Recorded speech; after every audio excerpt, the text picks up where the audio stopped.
Meus filhos, o meu intuito, meu objetivo através dessa série de mensagens é trazer para você o máximo possível de revelação em cima desse assunto, a volta de Jesus Cristo. Adiante disso, eu quero te dar algumas direções. Primeira direção: se esforce ao máximo para não perder nenhuma parte dessa série. Eu sei que na nossa caminhada, na nossa vida, acontecem contratempos, mas eu quero te pedir que você se esforce ao máximo para não perder nenhuma parte dessa série. Ela vai agregar, acrescentar muito conhecimento na sua vida. Segunda direção que eu quero te dar é que, se você não tem o costume de trazer um bloquinho de anotações, passe a ter esse costume. Já a partir do próximo domingo, durante a semana, compre um bloquinho. Ah, não, pastor, eu gosto de anotar tudo no meu celular. Eu aconselho você não fazer isso, porque às vezes a gente está anotando no celular, aí abre o WhatsApp, chega algo no Messenger, atualiza o Insta, aí você fica na curiosidade de olhar e você perde a mensagem. Sim ou não? Ou só acontece comigo isso? Acontece comigo isso, né? Às vezes eu estou aqui usando o Word, não é? Anotando alguma coisa no hora do culto, aí chega uma mensagem. Como por exemplo agora, ó. Acabou de chegar uma mensagem da minha irmã. Ela me chama de Del. Del. Eu não vou ler o resto, né? Então, eu quero te motivar, na medida do possível, você comprar um bloquinho de notas para você anotar as mensagens aqui na sua igreja morada. E terceira e última orientação que eu quero te dar é que, se você não trouxe um amigo hoje, faça isso próximo domingo. A nossa igreja morada é uma igreja para todos. Então, próximo domingo traga um amigo. Não, melhor, traga 2. Não, melhor ainda, traga vários. Traga vários amigos com você próximo domingo, para ele ouvir sobre esse assunto, a volta de Jesus Cristo. Abra sua Bíblia, por favor, em João. Eu preciso muito de você hoje. Como nós não temos o projetor, os textos não vão ser projetados. E eu quero ler todos eles com você. Pode ser? Tá? Então eu preciso da sua agilidade, da sua concentração. Então, João capítulo 20, por gentileza, dá uma olhadinha à sua direita, à sua esquerda, vê se tem alguém sem Bíblia e fala assim: vem ler comigo. Se tem alguém sem Bíblia, chama ele para ler com você. Dá uma olhadinha aí, vai, direita, esquerda. Está todo mundo com Bíblia pertinho de você? Show de bola.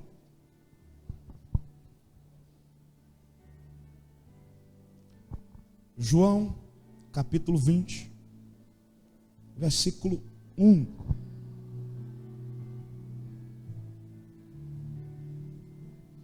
Cara, você que nos honra com a sua presença pela primeira vez, ou retornando, estou feliz demais ter você aqui, tá? Não deixe de tomar um cafezinho conosco no final do culto, tá bom? A pastora vai estar com vocês lá, tomando um cafezinho, batendo um papinho com vocês. Bom demais receber vocês aqui. João capítulo 20, deixa eu colocar meus olhos. Eu sei que de todo jeito eu fico bonito, né? De óculos, sem óculos. É melhor com óculos ou sem óculos, irmão? Óculos? Olha aí. Tem culpa, irmão? Eu estou lutando para ficar grandão igual aquele cara ali, ó. Eu vou chegar lá, grandão, bonitão, mas... Tu é casado, filho, tu? Não? Um bonitão, ainda solteiro, irmão. João 21. João, capítulo 20, versículo 1. No primeiro dia da semana, bem cedo, estando ainda escuro, Maria, quem, meus amores? Não, então a Maria, mãe de Jesus? Sim ou não? Não. Maria Madalena chegou ao sepulcro e viu que a pedra da entrada tinha sido removida. Então correu ao encontro de Simão Pedro e do outro discípulo, aquele a quem Jesus amava, e disse: tiraram o Senhor do sepulcro e não sabemos onde o colocaram. Versículo 3. Pedro e o outro discípulo saíram e foram para o sepulcro. Os dois corriam, mas o outro discípulo foi mais rápido que Pedro e chegou primeiro ao sepulcro. Ele se curvou, olhou para dentro e viu as faixas de linho ali, mas não entrou. A seguir, Simão Pedro, que vinha atrás dele, chegou, entrou no sepulcro e viu as faixas de linho. Versículo 7. Bem como o lenço que estivera sobre a cabeça de Jesus. Ele estava dobrado à parte, separado das faixas de linho. Depois o outro discípulo, que chegara primeiro ao sepulcro, também entrou. Ele viu e creu. Versículo 9, eu vou ler até aqui. Eles ainda não haviam compreendido que, conforme a Escritura, era necessário que Jesus ressuscitasse dos mortos. Abra suas mãos, coloque elas sobre o seu coração e diga assim: Deus, fala comigo através do meu pastor, em nome de Jesus. Amém? Meus amores, esses dias de série, esses domingos de série, eu quero que você entenda que, independente de ser o culto da manhã, o culto da tarde, o culto da manhã é um culto mais tradicional, e o culto da tarde é essa pegada que a gente está fazendo. Independente de ser culto da manhã ou da tarde, nessa série eu vou pregar para você mais como um ensinamento. Então esses domingos você vai me ver muito com a pegada de mestre, querendo te trazer muita direção, mas principalmente ensino, doutrina. Doutrina bíblica, não doutrina de uma igreja. Não é a doutrina da amorada, é a doutrina bíblica. Porque existem igrejas que pregam a doutrina de homens, ou seja, o que aquela igreja crê e não o que a Bíblia prega. Amém, meus amores? Quem está me entendendo, diga assim: eu estou, pastor. Então vamos lá. O assunto central dessa série vai ser a volta de Jesus Cristo. Mas eu quero iniciar essa série de mensagens pelo sepultamento de Jesus. Diga: sepultamento de Jesus. Jesus, ele é sepultado na sexta-feira. Qual dia ele é sepultado? Melhora, por favor. Sexta-feira. O túmulo em que Jesus é sepultado não era o túmulo de Jesus, não era dele. O túmulo era de José de Arimateia. Diga o nome dessa pessoa. Agora, José, ele nascera em Arimateia. Ele era conhecido e também chamado de José de Arimateia, não porque Arimateia era o seu nome, mas sua cidade natal. Então, José de Arimateia, ele era um homem riquíssimo. A cidade de Arimateia era um povoado em Judá. E ele, além de ser muito rico, era um membro ilustre do Sinédrio. Diga: Sinédrio. Mais uma vez, Sinédrio. O Sinédrio era uma corte suprema da justiça judaica. Não é uma comparação até boa de se fazer, mas para você ter um pouco de entendimento, o Sinédrio é mais ou menos como se fosse o nosso STF, o nosso Supremo Tribunal Federal. Então, José, ele tinha em Jerusalém, próximo ao Gólgota, diga assim: eu vou lá com o meu pastor. Quando você for em Israel comigo, eu vou te levar lá. Amém? Eu fui lá com a pastora agora no passado, eu vou lá de novo esse ano. Então, quando José de Arimateia era vivo, ele já tinha adquirido um túmulo em Jerusalém, próximo ao Gólgota. O Gólgota também é conhecido como Monte Caveira. E você vai entender quando chegar lá em Jerusalém comigo, porque é conhecido de Monte Caveira. Porque quando você vai chegando, você olha para as rochas, e você vê que essas rochas, esse monte de rochas, formam algo parecido com uma caveira. Hoje, por conta da chuva, etc., não está mais tão parecido, mas você ainda entende que aquelas pedras formam uma caveira.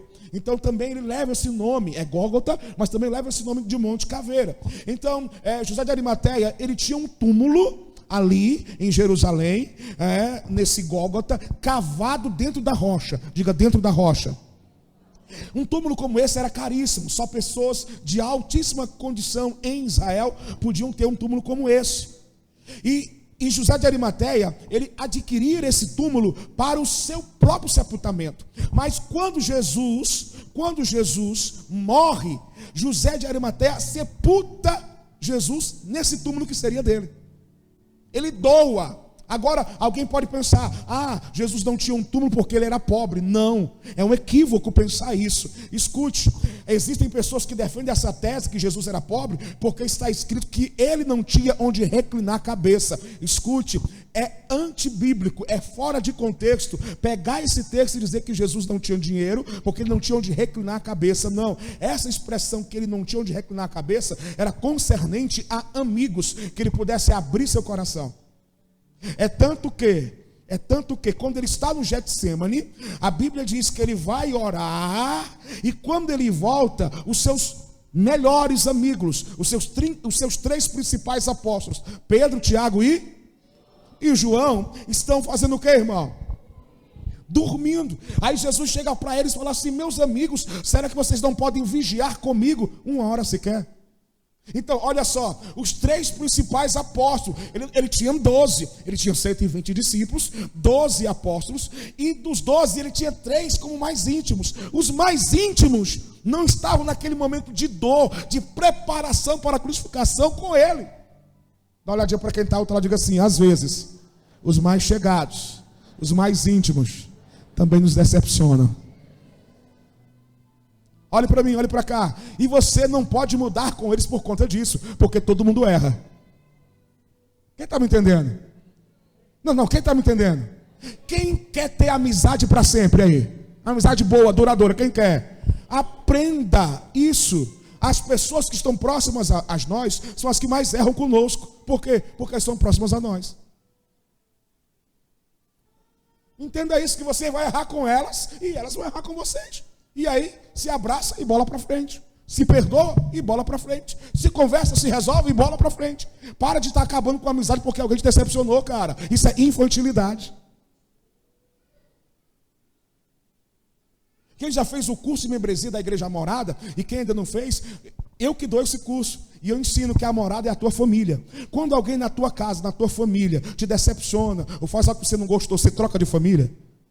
Sim ou não? Lógico que não, que é isso, pastor, que besteira, que bobagem é essa? Assim é na Igreja Morada, aqui é a tua grande família, aqui é o seu novo lar. Então assim, cara, eu vou te falar uma coisa, eu vou te decepcionar. Você sabia disso? Eu sou humano. Quando eu abro a camisa aqui, não tem um S de super pastor. Eu vou te decepcionar, cara. E você também vai me decepcionar. É assim que funciona. Por isso que aqui é o teu novo lar. E aí que a gente faz, pastor? Muda de família? Muda de igreja? Não, quando alguém da tua casa faz isso com você, você não muda de família, aqui é do mesmo jeito. A gente senta, resolve, se perdoa, se beija e termina com uma pizza ou com uma picanha. Aleluia. É assim que funciona, cara. Por isso que é gostoso ser a morada, que aqui é tudo leve. É família. Eu sei que eu vou errar com você, você vai errar comigo. E ninguém briga por causa disso, ninguém faz beicinho. A gente senta, conversa e resolve. De boas. E ainda no seu tempo. Não, eu não estou preparado para falar com o senhor. Tem problema. Eu espero que você está preparado. Fica aí, fica aí. A gente fica se amando. Mesmo de longe, fica se amando, fica só assim. Né? Quem está me entendendo? Diga, eu estou, pastor. Então, esses 3 caras dormem, decepcionam Jesus. Então, escuta uma coisa, quando Jesus fala que não tinha onde reclinar a cabeça, não é porque ele não tinha dinheiro, porque a Bíblia nos fala que Jesus era sustentado, o seu ministério era sustentado por mulheres riquíssimas em Israel. Diga, uau! O ministério de Jesus era sustentado por quem? Mulheres riquíssimas em Israel. Fala para quem está ao teu lado, desde o tempo de Jesus, as mulheres já faziam a diferença. Você sabia que os homens são mais mão de vaca que as mulheres? Não olha para trás não, Leandro, é assim. Mulher é mão aberta, irmão. Mulher quando chega para abençoar, vamos quitar o nosso prédio, a mulher tá. Os homens ficam fazendo cálculo. Avarento. Então Jesus é sustentado por mulheres riquíssimas em Israel. Então assim, eu não sei porquê, quando chegar no céu você pergunta para ele, Cristo, por que você não comprou um túmulo, já que você sabia que ia ser crucificado? Uma boa pergunta, sim ou não? Não, cá entre nós, sim ou não? Sim. Ora, qual família vê um parente seu, já velhinho, pertinho de ir para a glória, não se preocupa em ver se está tudo ok para um possível e próximo óbito dessa pessoa? Sim ou não? Então, Jesus sabia que ele ia morrer, cara. Quando ele está no Getsemane, suando gota de sangue, chega para os 3 e fala, não pode vigiar comigo uma horinha sequer. Ele sabia que estava próximo. Então por que ele não compra um túmulo? Diga, pastor, por que ele não comprou um túmulo? Ah, sei lá, pergunta para ele. Não, cara. Mas o túmulo é de José de Arimateia. E quando alguém vinha a óbito, havia todo um ritual em Israel. Havia todo o quê, meus amores?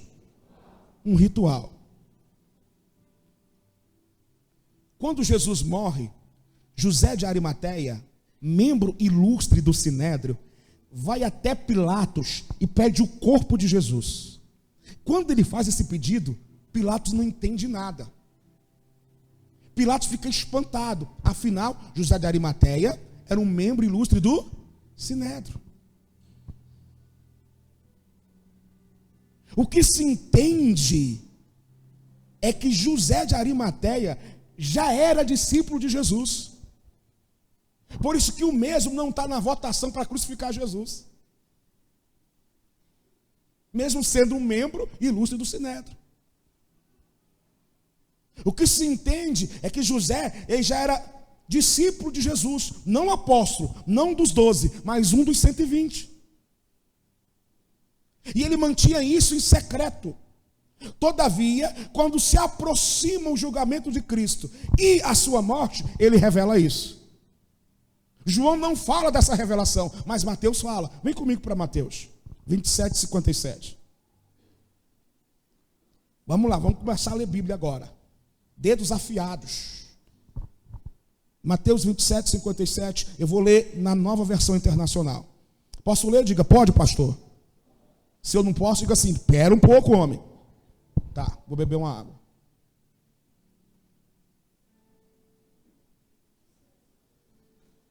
Tem dó de mim, tá?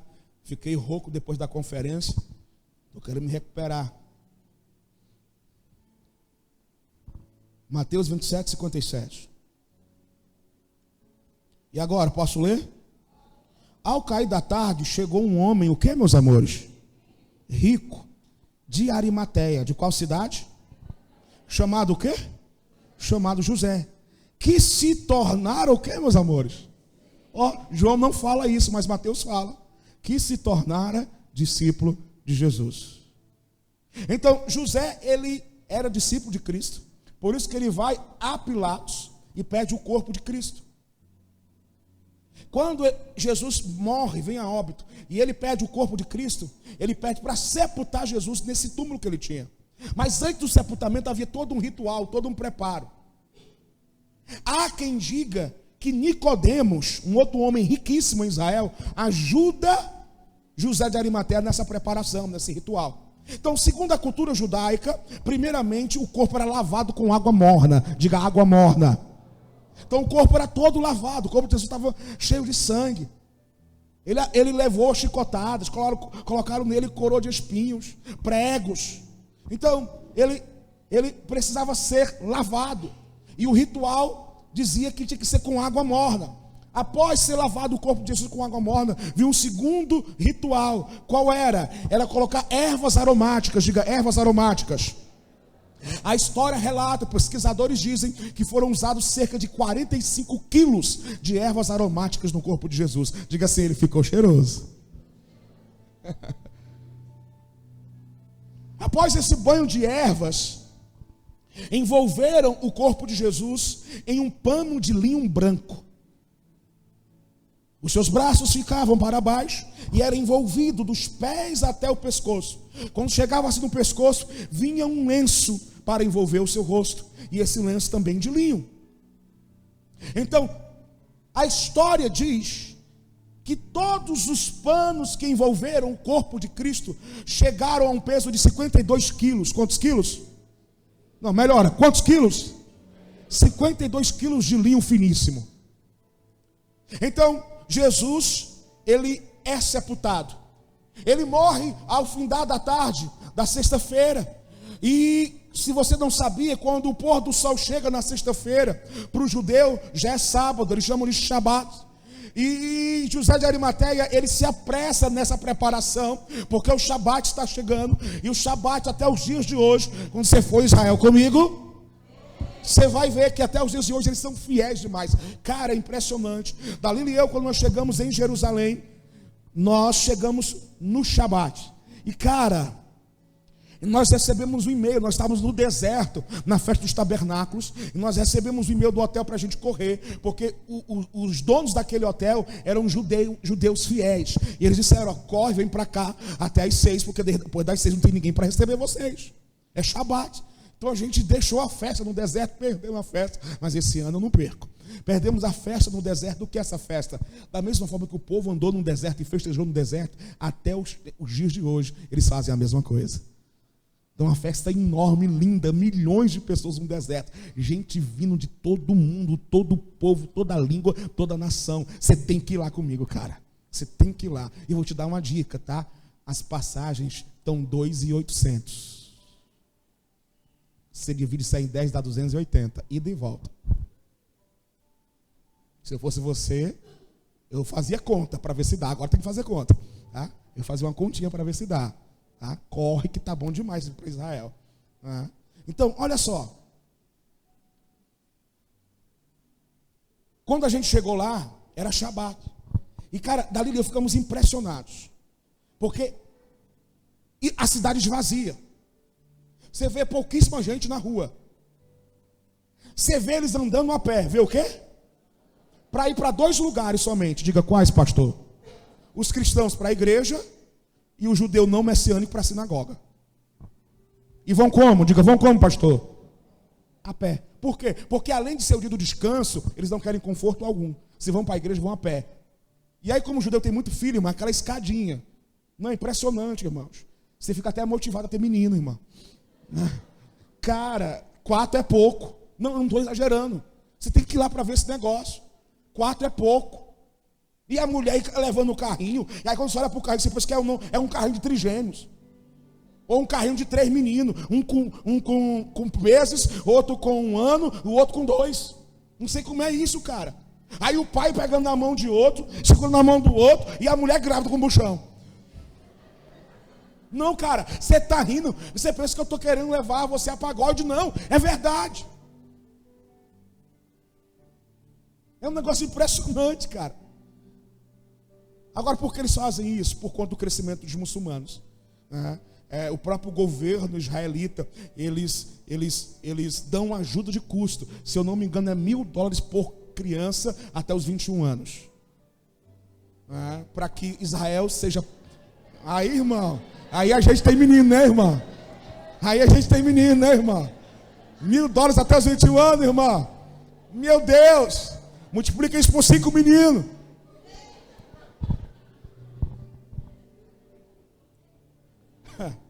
Por isso que tudo é caro lá também. Para sustentar, pagar essa conta aí. A conta tem que bater no final, né? Então, olha só, a cidade esvazia, eles só andam a pé. Então a gente ficou impressionado com isso. Mas quando dá 6 horas do sábado, é impressionante. Irmão, parece um formigueiro, Jerusalém. 2 da manhã, churrascaria, restaurantes famosíssimos, shopping center, 2 da manhã, aberto. 3 da manhã, não faz medo. Eu andava com a pastora para a gente ir para o muro de madrugada, tranquilo, principalmente quando acaba o Shabat, lotado. O centro de Jerusalém, tanto o novo como o antigo, lotado. Então, veja só, José de Arimateia, sabendo que o Shabat estava chegando, ele se apressa. Ele se apressa porque era o dia do descanso. E aí então ele pega o corpo de Jesus e leva para o túmulo. Leva para onde? Não, melhor, leva para onde? O corpo já tinha sido banhado com água morna, já colocado os aromas, já tinha sido colocado o linho. E agora o corpo de Jesus é colocado em cima de uma bandeja e levado para o túmulo. José de Arimateia coloca o corpo de Jesus ali naquele túmulo. E após o sepultamento de Jesus, uma grande pedra é colocada na entrada do túmulo. Eu falei o quê? Não, melhora. Não, tá, foi pior, melhora. Eu estava estudando sobre isso e eu encontrei uma informação. Engenheiros da Universidade da Geórgia, nos Estados Unidos, eles defendem uma tese, e eu pesquisei, procurei, e ninguém refuta a tese deles. Todos concordam com ele. Não há ninguém que refute a tese da Universidade da Geórgia. Eles pesquisaram e comprovaram que a pedra que fechou o túmulo de Jesus, ela pesava de 1,5 toneladas a 2 toneladas. Entre 1,5 a 2 toneladas. Então, quando eu olho para isso, me vem uma pergunta: como que José de Arimateia fechou esse túmulo? Não, cara, quando eu encontrei o peso dessa pedra, eu fiquei pensando, como é que esse cara fez isso? Ele não era o Hulk, muito menos o Superman, nem o Homem de Ferro, nem o Capitão América. Era José de Arimateia. Então como é que ele faz isso? Há quem diga que ele teve a ajuda de Nicodemos, mas esses dois caras não tinham condição de mover uma pedra. Aí, cara, eu fiquei com a pulga atrás da orelha e eu fui atrás da resposta. Diga assim: e achou, pastor? Achei. Eu entendi que havia uma cultura desde os tempos antigos em Israel. E a cultura se tornara uma tradição. Toda pedra que fechava o túmulo tinha que ser redonda. Tinha que ser o quê? Segundo lugar, toda pedra que se fechava um túmulo, quando era colocada próxima ao túmulo, se colocava um calço nela. Se colocava o quê? Um calço. Para quê? Aquela pessoa que estava sendo enterrada, não houvesse pessoas suficientes para rolar a pedra, só tirava o calço, ela rolava e fechava o túmulo. Diga uau. Não, melhor uau. Então, o túmulo é fechado. Agora, além dessa pedra enorme e pesada, a Bíblia diz que algo diferente aconteceu nesse túmulo. Diga algo diferente.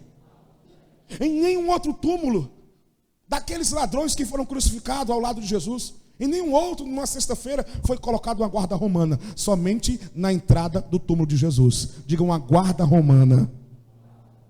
Agora, quando nós falamos de guarda romana, eu não sei se você já viu alguma pintura, algum quadro do túmulo de Jesus. Não sei se você já viu. Eu já vi vários. E todos eles colocam 2 soldadinhos, né? Cara, isso é uma mentira. Isso é falta de conhecimento. Uma guarda romana, ela tem no mínimo 4 soldados e no máximo 16. Diga de 4 a 16. Agora tem um detalhe, o detalhe é um só, que uma guarda romana é diferente de qualquer outra guarda, é diferente da guarda do palácio, da guarda sacerdotal. A guarda romana, quando ela está guardando, é interessante essa expressão, quando a guarda está guardando algo, o soldado ele fica no máximo de 1,80 m do outro, não mais do que isso. Não pode ficar 1,90 m de distância, tem que ficar o quê? 1,80 m do outro. E um outro detalhe da guarda romana: depois que se coloca todos os soldados suficientes de 1,80 m a 1,80 m guardando aquele ambiente, tem que ficar o mesmo número de soldados descansando. Fazendo o quê? Não, melhor, fazendo o quê? Não, melhor, fazendo o quê? Descansando. Por quê? Porque de 12 em 12 horas se trocava o turno. Os que estavam dormindo iam para a posição do que estavam vigiando. Agora, olha o detalhe: a forma de dormir era uma só, concernente ao túmulo de Jesus. Se dormia com a cabeça virada para a entrada do túmulo e todos juntos um do outro, fazendo um tipo de barricada, porque se alguém tentasse remover a pedra, tinha que passar por cima deles e os acordava. Então não colocaram qualquer guarda. A história relata que a guarda romana, durante anos e anos, foi a guarda mais ofensiva e defensiva da história da humanidade. Quem estuda história sabe disso. Quem não está na escola sabe disso. Então, o interessante, tanta guarda em Israel, se coloca essa guarda. Um pessoal altamente preparado para a guerra. Agora, diga-se, por quê, pastor? Porque havia uma fala em Jerusalém. A fala era uma só: Jesus iria ressuscitar. E aí o que é que acontece? Roma começa, fica comigo aqui, ele está só mexendo no ar-condicionado. Olhos. Então Roma, não, fica comigo aqui, amor. Deixa de ser teimoso e curioso. Então, Roma espalha uma mentira. Diga qual, pastor? A mentira que eles espalham é mais ou menos assim: os apóstolos vão roubar o corpo de Jesus para dizerem que ele ressuscitou. Olha só o que Roma espalha. Aí então, eles colocam a guarda lá. Eles colocam a guarda romana lá. Agora, essa guarda romana nos traz a primeira grande revelação dessa noite, o primeiro grande entendimento dessa noite. Escuta. A guarda romana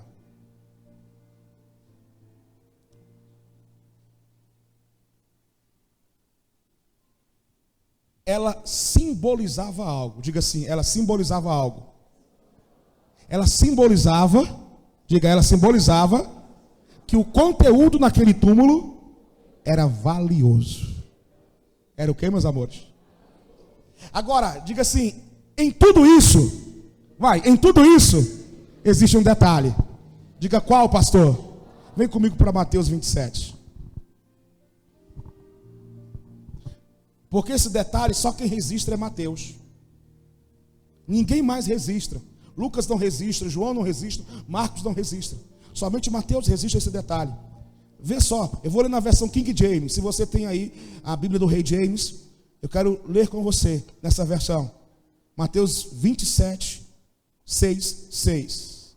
27, 66. Diz assim: seguindo eles, organizaram um sistema de segurança ao redor do sepulcro. Então veja bem, eles guardaram só a entrada do sepulcro, sim ou não? Não, eles guardaram toda a região do sepulcro, toda a circunferência do sepulcro. Então, 4 soldados de 1 em 1,80, dá para fazer isso? Não dá. Continuando. E além de manterem um destacamento em plena vigilância, o que é que eles fizeram? Lacraram a pedra. Na versão A Mensagem, está escrito assim: selaram a pedra. Aqui que James fala que lacraram a pedra, de 2 toneladas. A versão A Mensagem fala que selaram a pedra. Diga, lacraram a pedra, selaram a pedra. Então, Mateus, ele registra que junto com a guarda romana e a grande pedra, eles selam essa pedra. Eles selam a pedra. E o que era esse selo? Alguém já ouviu falar da história de Daniel na cova dos leões? Quem já ouviu falar? A história, olha só, quase que todos. Lá na Babilônia, Daniel foi lançado dentro de uma cova cheia de leões famintos. E eu não vou te contar essa história agora, mas vou te falar só algo para você entender. Quando Daniel é lançado dentro dessa cova, uma pedra fecha a cova. E depois que essa pedra fecha a cova, selam a cova. Então, o mesmo selo que é utilizado lá na Babilônia, na época de Daniel, cerca de 900 anos antes de Jesus, é usado aqui também. É usado aqui também. E como era esse selo? Diga, pastor, como era esse selo? Depois que a pedra fechava o túmulo, se pegava uma corda, diga uma corda. Se pegava uma corda e se colocava sobre a pedra. E aí vinha com argila e grudava as extremidades dessa corda. Depois que se grudava bem as extremidades dessa corda sobre a pedra, vinha com o anel do governador romano e selava na argila a marca desse anel. Diga, um selo oficial. Melhor, um selo oficial. Sabe o que significa um selo oficial? Em uma carta. Sabe o que significa um selo oficial na argila, selando o túmulo de uma pessoa? Significa que o que está ali é real e genuíno. Diga para quem está ao teu lado: a morte de cruz, a morte do nosso Jesus, até Roma declarou: aqueles que o mataram, aqueles que o perseguiram, aqueles que o odiavam, é real, é genuína.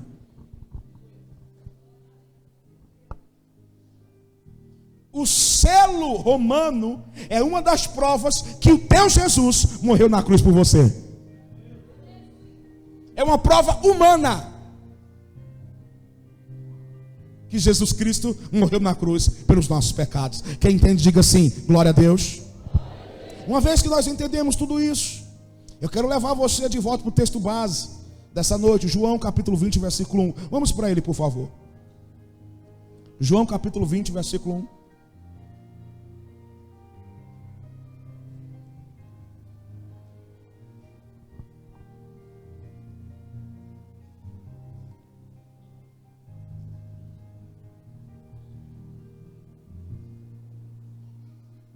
João capítulo 20, versículo 1 diz: no primeiro dia da semana, bem cedo, estando ainda escuro, Maria Madalena chegou ao sepulcro e viu que a pedra da entrada tinha sido removida. Diga, primeiro dia da semana. Mais uma vez. Antes de falar desse texto,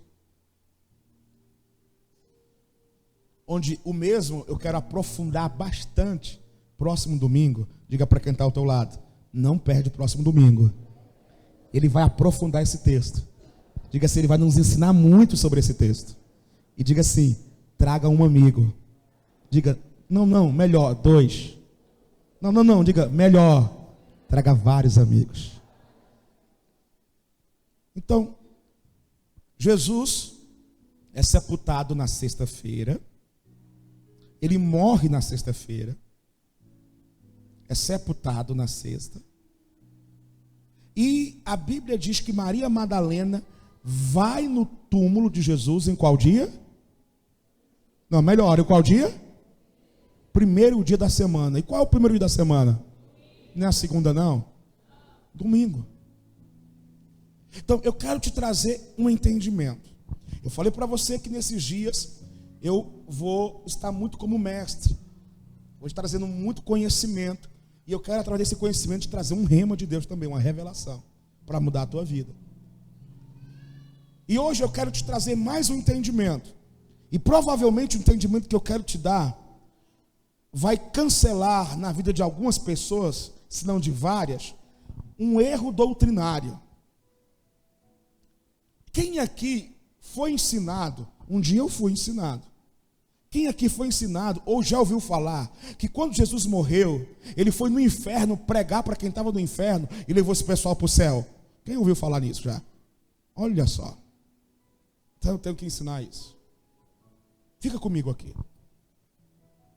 Quando é que Jesus morre? Não, melhora. Quando é que Jesus morre? Não, melhora. Quando é que Jesus morre? Na sexta. Quando é que ele ressuscita? Domingo. É como está escrito em João 21. Você está aí no seu colo.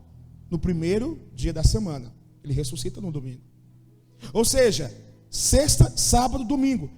Ele passa 3 dias com seu corpo morto. Vem comigo para Mateus 12:40. Mateus 12:40.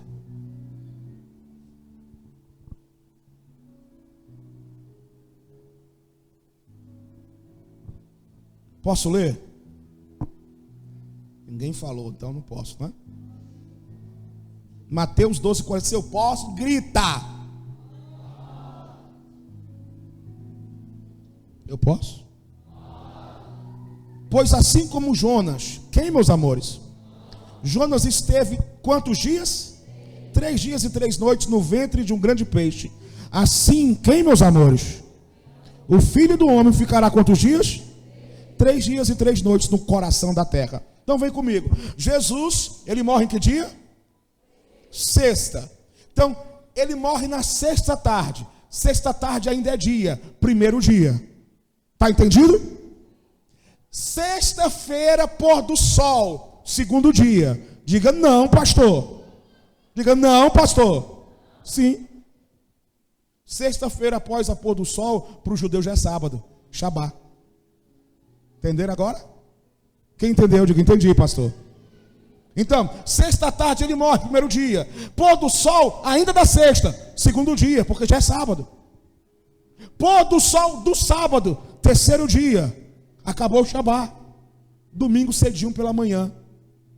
Ainda era escuro quando Maria Madalena vai ao túmulo. E está vazio.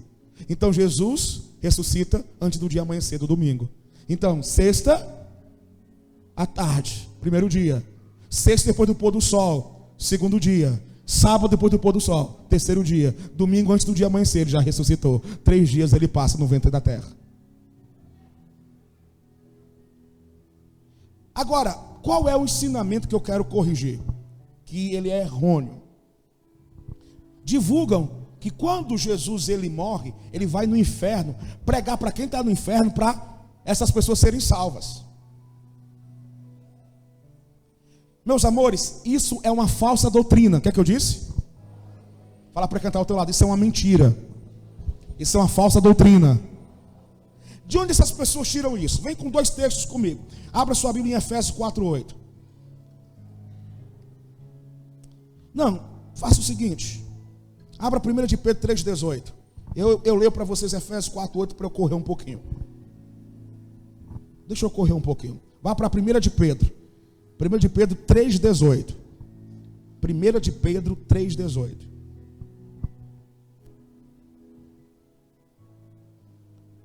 Anote Efésios 4:8. Em Efésios 4:8 está escrito assim: pelo que diz, subindo ao alto, levou cativo ao cativeiro. Levou o quê? Agora leia comigo 1 de Pedro 3:18.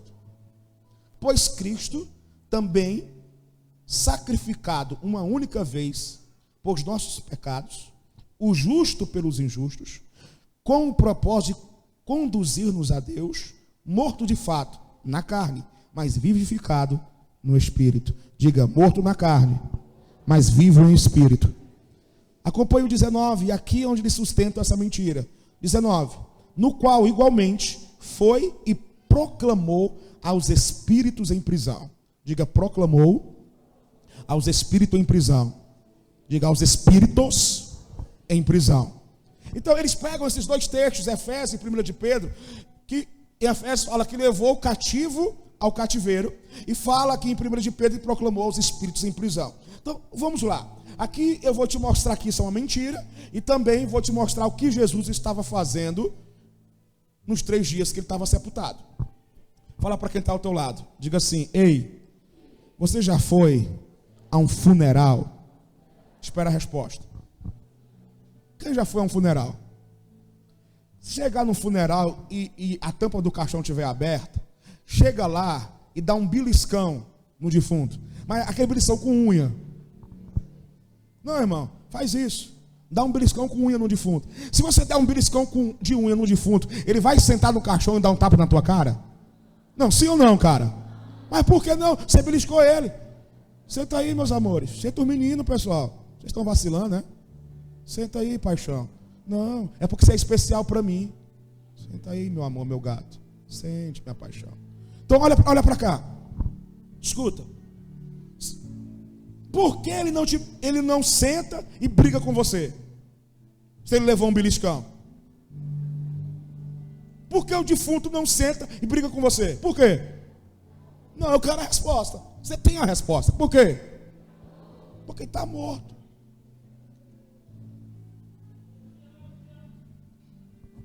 Vai com Deus. Então, escuta. Quero que você entenda algo. Ali é só o corpo da pessoa. Por isso que ele não senta e briga com você por conta do beliscão. Entenda algo. O ser humano, ele só crê no que vê na maioria das vezes. Fala para quem está ao teu lado, diga assim: você é um espírito que habita em um corpo. Diga, esse corpo que você está vendo é só a casinha. Agora, para quebrar o clima e deixar um clima legal, diga assim: e que casinha bonita você é.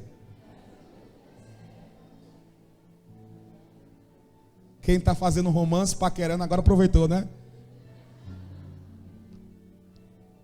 Então escuta. Você é espírito, meu amor. Esse corpo aí vai voltar para o pó. Quem está me entendendo? Diga, eu estou, pastor. Não, melhor, eu estou, pastor.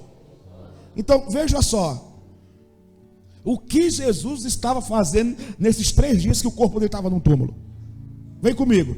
Primeira explicação para dizer que é errado esse ensinamento que Jesus foi no inferno, pegar a gente do inferno e levar para o céu.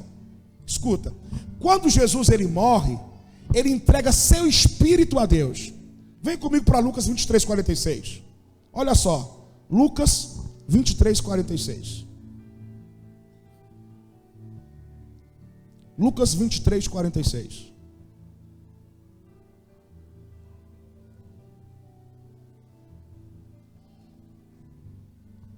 Quem achou, diga glória a Deus. Aí Jesus gritou bem alto: Pai, nas tuas mãos entrego o meu. Olha só. O que é que Jesus diz para Deus? Eu entrego o quê? Aí o texto termina. Depois de dizer isso, ele morreu. Então, se ele entregou o seu espírito a Deus, significa que ele não foi ao inferno. Deus está no inferno? Não, me responde essa parada aqui. Deus está no inferno? Não. Eu te expliquei como exemplo do beliscão no defunto, que você e eu somos o quê? Espírito. Nós não somos isso aqui. Isso aqui é só a casinha. Quem está me entendendo? Eu estou, pastor. Então, quando Jesus morre, o espírito dele vai para quem? Diga, para Deus. Então, Deus está no inferno? Então, como é que diz que Jesus foi no inferno? Segunda explicação, não vou parar por aí não, vou te convencer. Segunda explicação: quando Jesus está na cruz, ele é crucificado no meio de dois ladrões. Um é abestado, como o Tiririca fala. O outro fala assim para Jesus: lembra-te de mim quando entrares no teu reino. O que é que Jesus responde para aquele, eu posso chamar até de ex-ladrão? Ainda hoje estarás comigo aonde? No paraíso. Vem, bora a Bíblia. Deixa de conversa besta. Ó, volta um pouquinho em Lucas 23, 39. 23, 39. 23 é a idade que eu pareço, 39 é o que eu tenho. Vamos lá, Lucas 23, não sei de que tu tá rindo, Aline. Lucas 23, 39. Não parece não? Eu fiz 39 um dia desses, vocês estavam tudo aqui, comeram do bolo, o bolo gostoso, né, irmão? Meu Deus, irmão, que bolo, mania, é da mania. Mania, para com isso, mulher. Naquele dia eu engordei uns 2 quilos. Cadê o Edson? Tava bom o bolo, filho? Lucas 23, 39. Um dos criminosos que ali estavam, dempedurados, lançava-lhes insultos: você não é o Cristo? Salva-se a si mesmo e o que, irmão? Não, peraí, irmão, ele não está tirando onda com Cristo? Aí ele tira onda e diz assim: salva-te, e salva o quê? Ele tira onda e daqui é uma biqueira, me salva também. Menino besta, né? Aí o texto continua, 40. Mas o outro criminoso o repreendeu, dizendo: você não teme a Deus, nem estando sobre a mesma sentença? Nós estamos sendo punidos com justiça, porque estamos recebendo o que os nossos atos merecem. Mas este homem não cometeu nenhum mal. Então ele disse: Jesus, lembra-te de mim quando entrares no teu reino. 43, aqui está a revelação. Jesus lhe respondeu: eu lhe garanto, hoje você estará comigo aonde, meus amores? Então, vem comigo. Se ele disse para o ex-ladrão que ainda naquela sexta-feira os dois vão se encontrar no paraíso, Jesus foi para o inferno. Porque tem gente dizendo que Jesus foi para o inferno, irmão. Pregar para o povo ir para o céu. Terceira explicação: não existe nenhum santo no inferno para Jesus tirar do inferno e levar para o céu. Todos os santos estão nos céus. Diga, todos os santos, todos aqueles que morreram crendo em Deus estão no céu. Só anota as referências para eu correr um pouquinho, meu tempo está acabando. Quando Enoque desaparece da terra, ele vai para onde? Enoque vai para o céu. Referência, Gênesis 5, 24. Está escrito assim: Enoque andou com Deus e já não foi encontrado, pois Deus o havia arrebatado.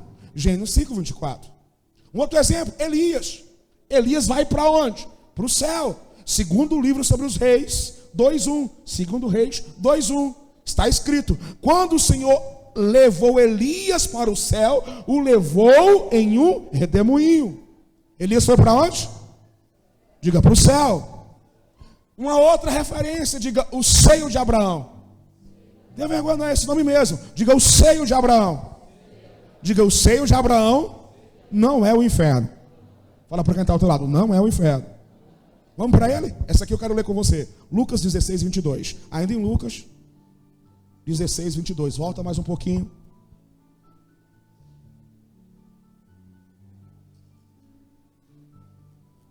(16, 22). Acharam, meus amores? Faz barulho aí, faz alguma coisa para eu saber o que você achou. Lucas 16, 22. Por fim, o mendigo morreu, e os anjos o levaram para junto de quem? Não, quem morreu? Melhora, quem morreu? O mendigo. E os anjos o levaram para junto de Abraão. O rico também o quê? Morreu e foi sepultado.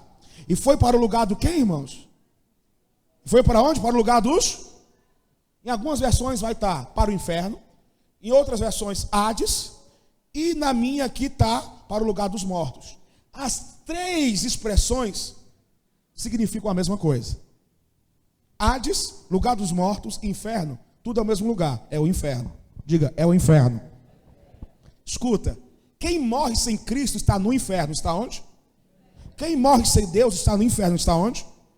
Ah, pastor, o inferno não é o lugar onde vai ser lançado o diabo. Não, a Bíblia diz que vão pegar o diabo, os seus anjos e o inferno e vão lançá-los no lago de enxofre, que é a segunda morte. Mais na frente nessa série eu vou falar sobre isso. Está em Apocalipse. Então, escuta bem. Lázaro morre e vai para onde? Lázaro não, perdão. O rico morre e vai para onde? Vai para onde? Melhora. Vai para o inferno. Agora, veja mais uma vez o 23. E foi para o lugar dos mortos. Ali em tormento, ele viu Abraão de longe, com Lázaro ao seu lado. Cara, eu tenho que falar sobre isso aqui. Eu sei que meu tempo está acabando, mas eu preciso falar sobre isso aqui. O rico morre e vai para o inferno. E lá no inferno a Bíblia diz que ele está em tormento. Ele está o quê? Então, por isso que eu te dei o exemplo do caixão, do sepultamento, e você dá um beliscão no morto. Ali está o corpo dele. Mas nós somos corpo? Sim ou não? Sim ou não? Não. Diga, eu sou um espírito que tem uma alma e habita em um corpo. Diga, a alma são os meus sentimentos. Entenderam? Diga, eu sou um espírito que tem uma alma e habita num corpo. Quando você morre, esse corpo aqui vira areia de novo. Mas como você não é espírito, você não morreu. Fala para quem está ao teu lado, ninguém morre. Diga, isso é um falso ensinamento. Olhe para mim. Morrer significa separação. Morrer no original bíblico é separação. Quando alguém morre, ela é separada do seu corpo. O corpo volta para o pó, porque do pó nós viemos, da areia. E o espírito, ele segue seu destino. Ou vai para Deus ou vai para o inferno. Quem está me entendendo? Não, quem está me entendendo? Então fala para quem está ao teu lado, cara, tu é espírito. Tu é o quê? Você é o quê, meu amor? Então diga assim, ninguém morre. Não, melhor de novo, ninguém morre. Você assistiu já algum filme por aí, ou já foi nos Estados Unidos, e quando tem um sepultamento de alguém, hoje mudou muito, os Estados Unidos está um pouco longe do Evangelho, mas isso, há uns 30 anos atrás, era bem real, né? Quando alguém morreu nos Estados Unidos, que acabava o sepultamento, o que é que tinha na casa daquela pessoa? Diga, um banquete. Se fosse pela manhã, um sepultamento, tinha café da manhã. Se fosse à tarde, tinha almoço ou chá da tarde. Os crentes tudo fazendo uma festa, mas o cara não morreu, irmão. Porque eles entendiam que ninguém morre. E se está com Cristo, ele fez só uma viagem, está no céu. Já já a gente se encontra. Quem está me entendendo? Eu sei que muitas vezes bate aquela saudade, aquela questão que não vai ver mais, e aí sai aquele chorinho. Mas quem não tem essa revelação, não sai só o choro, bate o desespero, e quer pular dentro do caixão. E assim, com todo amor e carinho, eu respeito isso. Não é sobre isso que eu quero falar, mas só para te trazer entendimento, que você é espírito. Diga, eu sou espírito. Então, o rico está lá no inferno Não, melhora, em o que, irmão? Vamos lá, 23, olha o 23 da sua Bíblia. E foi para o lugar dos mortos, ali em tormento. Ali em quê? Não, ali em quê? Em tormento. Ei, tanto no céu como no inferno, você vai entender, sentir e passar por tudo. Porque você não é corpo, você é espírito. Quem está me entendendo, diga, eu estou. Agora, outra parada aqui, mostra aqui. E viu Abraão de longe com Lázaro. Além de estar sendo atormentado lá no inferno, ele pode ver quem está no céu. Ele pode ver quem? E aí o tormento é pior ainda. Eu tive a chance de ir para o céu e perdi. Olha lá, Abraão, olha lá, meu amigo. Aquele que estava lá na minha porta pedindo esmola. O Lázaro. E o texto continua, 24. O rico gritou: Pai Abraão, tenha compaixão de mim. Mande Lázaro aqui para que molhe a ponta do dedo em água refrescante na minha língua. Estou em agonia nestas... Não, melhora. Estou em agonia onde? Ei, quem aqui já levou uma queimadura no dedo que seja? Já levou uma queimadura aí? Dói? Não, esses dias eu estava fazendo o que, amor, lá em casa, que eu queimei o dedo? Eu estava fazendo algum tipo de comida lá em casa. E aí o prato estava assim perto do fogo. Aí eu peguei do lado que o prato estava pegando todo o fogo, irmão. E aí estava bem quente o prato. E aí eu não soltei, porque se eu solto o prato, ele cai e quebra. E eu continuei segurando e levei até o balcão. Irmão, doeu. Agora, a Bíblia diz que o rico está nas chamas sendo atormentado. Imagina assim uma queimadura no dedo dói. Agora imagina todo o corpo sendo queimado. Agora tu imagina todo o corpo sendo queimado e você querendo morrer para ver se a dor passa, mas como você é espírito, você não morre, ou seja, você não encontra a morte. Aí, não é sobre isso que eu quero pregar não, mas deixa, eu tenho que falar isso. Alguém quer ir para o inferno? É bom esse lugar? Na hora de apresentar ao teu lado, diga assim: cuidado com o pecado. Não, mas dá aquela olhadinha assim, de carinho, de amor, mas também de alerta. Diga assim: abre o olho, japonês. Olha para mim, diga assim: por que, pastor? Porque Isaías fala que os nossos pecados, as nossas iniquidades nos separam de Deus. E o que é a morte? Separação eterna de Deus. Quem está me entendendo, diga: eu estou, pastor. A Bíblia diz em Romanos que o salário do pecado mas o dom gratuito de Deus é a vida eterna. Ele tem a vida eterna para você. E o caminho para ela é Jesus Cristo, o seu único filho, o primogênito das nações. Amém? Deixa eu continuar para eu terminar. 24. O rico gritou: Pai Abraão, tenha compaixão de mim. Mande Lázaro aqui para que molhe e ponha o dedo em água refrescante na minha língua. Estou em agonia nestas chamas. 25. Abraão, porém, respondeu: Filho, lembre-se que durante a vida você teve tudo o que queria e Lázaro não teve coisa alguma. Agora ele está aqui sendo consolado e você está em agonia. Só um parênteses bem rápido: não é pecado ter dinheiro e querer dinheiro, amém? Porque fica parecendo aqui que ele foi para o inferno por causa que ele tinha dinheiro e Lázaro era pobre. Tem vários textos que mostram que Deus quer que você prospere. Provérbios de número 8, Deus fala que quer que você seja rico. A Bíblia diz que Deus quer que você seja cabeça e não cauda. A Bíblia diz que você é mais que vencedor em todas as coisas. A Bíblia diz que você pode todas as coisas naquele que fortalece. E vamos embora. 26. Além do mais, observa o 26.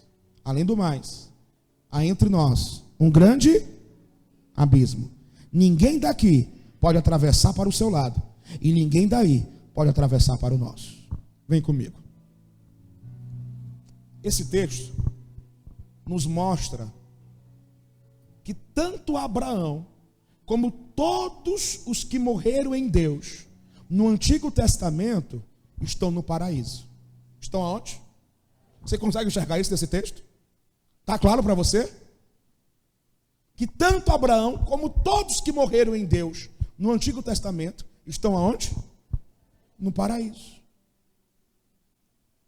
E o paraíso, nesse texto, também é chamado de seio de Abraão. Então, resumindo e concluindo, o que Jesus fez durante esses 3 dias em que seu corpo estava no túmulo? Como ele é espírito, ele não precisava do corpo. Em primeiro lugar, ele foi estar com Deus. Ele foi o quê? Não, melhor, ele foi o quê? Estar com Deus. Segundo lugar, ele foi aonde? Diga, ao paraíso. A Bíblia diz que ele entrega o Espírito a Deus. Então ele foi o quê? Dar um beijinho em Deus. Oi, pai, estou de volta. Segundo lugar, ele faz uma promessa para o ex-ladrão, que ainda na sexta eles vão encontrar onde? Aonde? E aí, irmão, eu não vou dar para você essa feijoada. Eu estou orando se eu dou ou não essa feijoada. Já dei para os líderes. Primeiro, Jesus vai para onde? Vai se encontrar com quem? Primeiro, Jesus vai se encontrar com quem? Não, melhora, com quem? Com Deus. E depois ele vai para onde? Olha para quem está ao teu lado. E tem mais de um lugar no céu? Olha para mim. Tem. Eu não vou te dizer hoje. Fala para quem está ao teu lado. Não perde a série. Talvez ele fale sobre isso. Então, primeiro, ele vai dar um cheirinho em Deus. Depois ele vai para onde? Ele vai para o paraíso. Ex-ladrão, não teve tempo de fazer muita coisa. Então ele ficou aonde? No paraíso. Terceiro lugar, e aqui eu explico essa baboseira que o povo anda dizendo por aí, que Jesus foi no inferno, pregou para um bocado de gente que estava no inferno, esse povo creu em Cristo, e aí ele leva para o céu. Que baboseira, irmão. Escuta, Lucas 16, 26 mais uma vez. Olha aí, na sua Bíblia, 16, 26. Além do mais, há entre nós o que, meus amores? Não, melhora. Há entre nós o quê? Na minha Bíblia diz um grande abismo. Na sua tem? Um grande abismo. Ninguém daqui pode atravessar para o seu lado. E ninguém daí pode atravessar para o nosso. O que ele está dizendo? Que quem está no inferno não tem mais como ir para o céu. Quem está me entendendo? Não, quem está entendendo aí? Então, com todo amor e carinho que eu tenho por você, meu amigo católico, mas é um falso ensinamento dizer que tem purgatório. Com todo o respeito que eu tenho a você, com todo amor, amo você demais, mas se eu prego uma coisa diferente do que está escrito aqui, eu sou um falso pastor. Está escrito em Mateus 16, 26, que quem está no inferno, já está lá, nunca mais pode ir para o céu. Então é uma mentira dizer que Jesus foi no inferno pregar para uma galera, a galera creu nele, aí ele leva todo mundo para o céu. Ah, irmão, isso é fácil demais. Mas tu que não presta aqui, espera Jesus pregar para mim no inferno. Quem está me entendendo, diga, eu estou, pastor. Agora uma curiosidade, diga, curiosidade. Consegui mostrar para você a verdade? Amém? Curiosidade. Vamos para Apocalipse 1,18 e eu vou correr para encerrar. Apocalipse 1,18.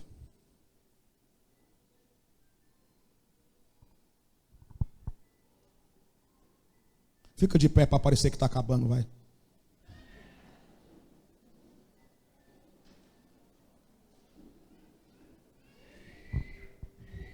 A gente fica de pé, né? E o pastor vai acabar.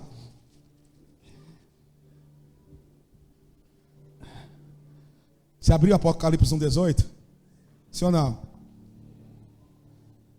Curiosidade. Pastor. Ô pastor, eu vi na Bíblia, o Senhor me mostrou que Deus ele vai, que Jesus ele vai se encontrar com Deus, depois Jesus vai para o paraíso, e aí Jesus não vai para o inferno.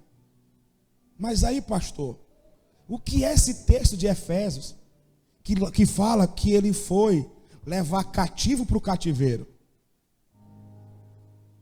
Olha para mim. Diga, provavelmente. Não, melhora, provavelmente. Jesus foi pegar demônios que estavam presos e levou esses demônios para um cativeiro maior. Só isso. Diga assim: transferência de presos. Primeiro, Jesus vai dar um beijinho no papai. Segundo, vai bater um papo com o ex-ladrão no paraíso. Terceiro, mão na massa, meu filho. Chegou no céu, bora trabalhar. Foi trabalhar. Foi pegar um demôniozinho e fazer transferência de prisão. É isso. Não, peraí, irmão. Pegar cativo e levar para o cativeiro. O céu é cativeiro? Então como é que um indivíduo diz que Jesus foi pregar para quem estava cativo e depois levou para o céu? Então o céu é um cativeiro. Entendeu agora? A Bíblia diz que o Lázaro, o mendigo, estava lá descansando, sendo consolado. Não estava preso, não. Agora, uma curiosidade. Tá bom de Bíblia, já está saindo uma fumacinha na cabeça aí, né? Curiosidade. Existe alguém que diz assim, que pensa assim: não, pastor, mas eu aprendi. Em algum canto eu ouvi. Eu vou dizer para você, até eu ouvi isso. Eu acho que até o momento eu falei isso também. Que Jesus, ele foi no inferno, tomou a chave da morte do inferno. Olha para quem está ao outro lado. Nunca ele fez isso. Apocalipse 1:18. Bora ler para encerrar? E aquele que vive esteve morto, mas eis que estou o quê? Perdão. E aquele que vive e estive morto, mas eis que estou vivo pelos séculos dos séculos. E tenho o quê, meus amores? Não, olha para o verbo aí. E não. Lê direito o negócio aí. E o quê? E o quê? Não, melhora o verbo. E diga, tenho. E tenho a chave da onde? Da morte e a chave do inferno. Olha para mim. Está aqui, pastor. Jesus foi no inferno, pegou a chave da morte e a chave do inferno. Primeira coisa, em nenhum momento o texto está dizendo isso. Está aqui meus mestres e doutores em português, não é? Os melhores professores de português e literatura do Brasil e um dos maiores do mundo. O texto está dizendo isso, meus amores? Não. Em nenhum momento o texto está dizendo que Jesus foi no inferno pegar chave alguma. Jesus está falando o seguinte: eu tenho as chaves. Eu tenho. Não está escrito, eu passei a ter. Não está escrito, eu peguei algo. Não tem nada parecido com isso. Jesus está afirmando que eu tenho. Ele está dizendo, eu tenho as chaves do inferno e as chaves da... Então diga assim, pastor, o que significa isso? Essa palavra-chave, quando você vai para o grego, significa domínio. Diga domínio. Quando Jesus fala isso em Apocalipse capítulo 1, ele está dizendo, eu tenho domínio sobre o inferno e sobre a morte.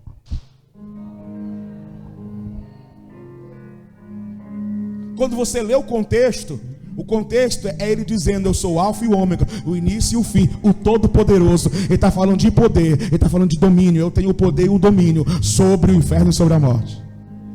Todo texto fora do contexto é um pretexto. Quem está me entendendo, diga assim, eu estou, pastor. Então não precisa abrir. Voltemos para encerrar e a gente orar. João 20, versículo 1. No primeiro dia da semana, bem cedo, estando ainda escuro, Maria Madalena chegou ao sepulcro e viu que a pedra da entrada tinha sido removida. Deixa eu fazer uma pergunta para você. Eu quero ver se você gosta de Bíblia mesmo. Quem aqui, em primeiro lugar, quer saber o que Maria Madalena estava fazendo no sepulcro tão cedo que ainda o sol não tinha nascido? Quem quer saber?